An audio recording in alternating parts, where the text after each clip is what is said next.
हमें दी गई है एक ट्रायंगल ए बी सी जो राइट एंगल है बी पे, यानी वो बी पर 90 डिग्री का एंगल बना रही है।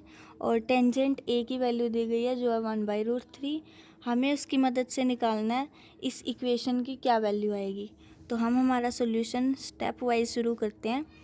सबसे पहले हमें एक ट्रायंगल दी गई है और वो राइट एंगल है बी पर। इसका मतलब वो राइट एंगल ट्रायंगल है, क्योंकि राइट एंगल का मतलब है एक एंगल 90 डिग्री का होगा। एक एंगल 90 डिग्री का सिर्फ राइट एंगल ट्रायंगल में ही होता है।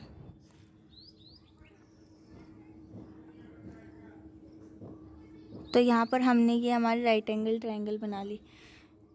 अब राइट एंगल है बी पे, यानी बी पर 90 डिग्री का एंगल बना रही है। यहाँ पर बी पर 90 डिग्री का एंगल है। अब हम A B C regular wise जिस तरह उनका ऑर्डर दिया हुआ है इस ट्रायंगल को नेम दे देंगे। अब यहाँ से टेंजेंट ए की वैल्यू देखते हैं।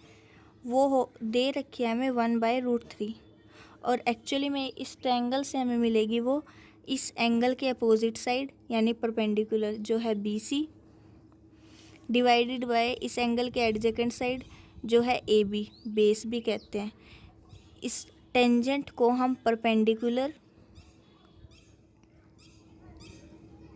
अपॉन बेस लिखते हैं। तो यहाँ पर टेंजेंट ए की value B C by A B है। अब ये हमें एक्चुअल बी सी की लेंथ नहीं दे रहा और ना ही एक्चुअल ए बी की लेंथ दे रहा, हमें सिर्फ ये उन दोनों का रेशियो दे रहा है। जैसे अगर हम 4/6 लिख लेते हैं तो ये तो हमारे पास उनकी मान लीजिए एक्चुअल साइड दी हुई है। अब इनको रेशियो में लिखेंगे तो हम 2/3 लिख देंगे। अब हमें भी यही फॉर्म दी हुई है, हमें इससे इसे इसमें कन्वर्ट करना है। अगर हम 2/3 को 4/6 में कन्वर्ट करना चाहे तो हम 2 के साथ उसकी मल्टीप्लाई करवाएंगे, यानी एक कांस्टेंट के साथ, जो यहाँ पर 2 और 2 के साथ मल्टीप्लाई करवाने पर हमें 4/6 मिलेगा। अब यहाँ पर हम उसको सपोज कर लेते हैं कि मान लीजिए वो कांस्टेंट k है जिसके साथ मल्टीप्लिकेशन करवाने से हमें एक्चुअल साइड मिल जाएंगी। तो इसलिए हम BC की वैल्यू, क्योंकि हमने कांस्टेंट k मानना है और यहाँ पर साइड निकालने के लिए हम 2 की मल्टीप्लाई 2 से करते थे, उसी तरह 1 की मल्टीप्लाई k से करेंगे, BC की वैल्यू k हो जाएगी। उसी तरह हम AB की निकाल लेंगे तो वो होगी √3/k। BC और AB हमारे पास दोनों की वैल्यू आ चुकी है। हमें AC की वैल्यू चाहिए क्योंकि ये हमारे ट्रायंगल में हाइपोटेनियस का काम कर रहा है। तो इसकी वैल्यू निकालने के लिए हम पाइथागोरस थ्योरम का यूज़ कर सकते हैं, जो होती है हाइपोटेनियस का स्क्वायर, AC का स्क्वायर इस ट्रायंगल में, प्लस परपेंडिकुलर का स्क्वायर। यहाँ पर परपेंडिकुलर क्योंकि हमने एंगल A लिया है उसके अकॉर्डिंग परपेंडिकुलर BC है, BC का स्क्वायर प्लस बेस का स्क्वायर। अब A एंगल के अकॉर्डिंग हमारे पास बेस होगा AB। अगर हम एंगल C लेते तो उसके अकॉर्डिंग BC होता, क्योंकि उसकी एडजेकेंट साइड है जो एक तो हाइपोटेनियस है और जो दूसरी बच जाती है उसको हम बेस कह देते हैं। यहाँ पर वो BC थी और इसी तरह A की रिस्पेक्ट में वो AB होगी, तो यहाँ पर हम AB का स्क्वायर कर देंगे। इसके बाद हम AC की वैल्यू निकाल लेंगे। BC की वैल्यू थी हमारे पास K का स्क्वायर प्लस AB की वैल्यू थी हमारे पास √3k का स्क्वायर लिख देंगे। अब इसको अगर हम सॉल्व करें तो यहाँ पर k स्क्वायर, √3k का मतलब है √3k स्क्वायर का मतलब है √3k की √3k के साथ मल्टीप्लिकेशन, और k इंटू k स्क्वायर हो गया। √3 इंटू √3 हमारे पास 3⁻1/2 की मल्टीप्लिकेशन 3⁻1/2 के साथ, और a⁻m इंटू a⁻n इक्वल होता है a⁻m+n। m+n 1/2 + 1/2 हमें 1 के इक्वल दे देगा, इसलिए हमारा आंसर आ जाएगा 3 into k square plus 3k square. तो यहाँ से हमें AC स्क्वायर की वैल्यू मिल जाएगी 4k स्क्वायर। तो इसको हम 2 का स्क्वायर भी लिख सकते हैं और इसको k का स्क्वायर, और कंबाइन में इसको हम 2k स्क्वायर लिख सकते हैं।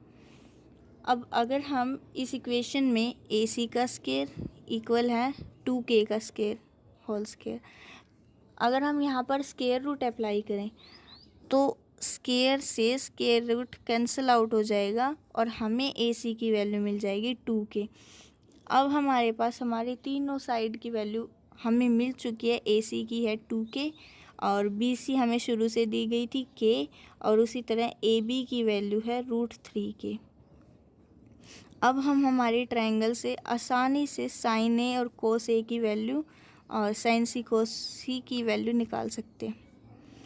अब यहाँ पर अगर हम साइन A की वैल्यू निकालना चाहें तो वो इस ट्रायंगल से इक्वल होगी इस एंगल के अपोजिट साइड जो होती है परपेंडिकुलर BC डिवाइडेड बाय इस ट्रायंगल में हाइपोटेनियस जो है 90 के अपोजिट जो होगा AC। BC हमें पता है K, AC पता है 2K, तो साइन A की वैल्यू आ गई 1/2। उसी तरह हम कोस A की वैल्यू निकालें अगर इस एंगल के एडजेकेंट साइड, एक तो हमने हाइपोटेनस ले ली, दूसरी हमारी बेस होगी, यानी बेस जो है AB डिवाइडेड बाय हाइपोटेनस जो है हमारा AC। AB की वैल्यू हमारी निकली थी √3K और AC की वैल्यू हमारे पास थी 2K। तो यहाँ से कोस A की वैल्यू हमें मिल चुकी है जो होगी √3/2। अब इसी तरह हम साइन C और कोस C की निकालते हैं। ये हमारी ट्रायंगल हमने ले ली। अब की बार हमें A एंगल नहीं C एंगल लेना है। अब साइन C की वैल्यू निकालते हैं हम। साइन C इस एंगल के अपोजिट साइड जो है AB डिवाइडेड बाय हाइपोटेनियस जो होगा AC। अब AB की वैल्यू हमें दी हुई है √3K, AC की वैल्यू है हमारे पास 2K। यहाँ हम साइन C की वैल्यू निकालेंगे वो होगी √3/2। उसी तरह कोस C की वैल्यू निकालेंगे वो इस एंगल के adjacent side base BC divided by hypotenuse AC।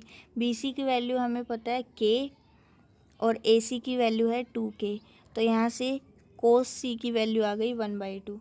अब हमारी जो शुरू वाली इक्वेशन थी जिसको हमने सॉल्व करना था उसमें हम ये सारी वैल्यूज़ पुट कर देंगे। हमें निकालना है sine A cos C plus cos A sine C। Sine A हमारा इक्वल है 1/2K और कोस C हमारा इक्वल है 1/2K प्लस कोस A हमारा इक्वल है √3/2K और साइन C हमारा इक्वल है √3/2K। तो यहाँ से अगर हम इसको सॉल्व करें तो हमें मिलेगा 1/4 प्लस इन दोनों की मल्टीप्लिकेशन से हमें 3/4 मिल गया। LCM लिया फॉर्मूला 1 + 3 = 4/4 और हमारा रिजल्ट आ गया 1।